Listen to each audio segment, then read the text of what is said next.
Dear, this is your sign to go back to the secret place.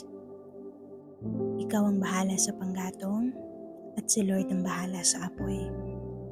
Naaalala ko pa, pauwi ako nun galing sa trabaho nang may nakita akong plaka ng sasakyan.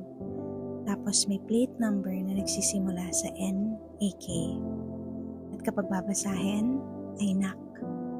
And from that day, my heart was crying because I sense in my spirit that God is longing to have a conversation with me.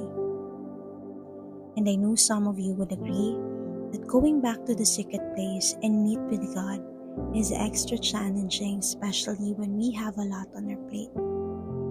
Ang hirap, lalo kapag madami kang ginagawa. Mahirap kapag malayo at nakakapagod ang biyahe pa uwi.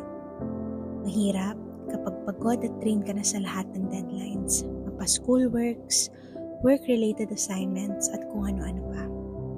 But one thing God taught me this past few weeks is that His presence isn't confined in a physical building.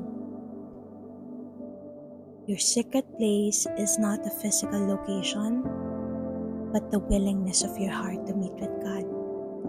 Kahit saan pwede kang katagpuin ni Lord. Sa work, sa gym, sa kitchen, sa grocery store, sa coffee shop, or even sa parking. He can meet you there. Hindi kailangang madilim ang lugar.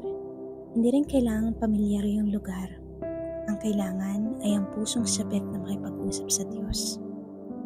Marami kang pwedeng puntahan, pero wala pa rin papantay sa galak at kapayapaan sa presensya ng Diyos.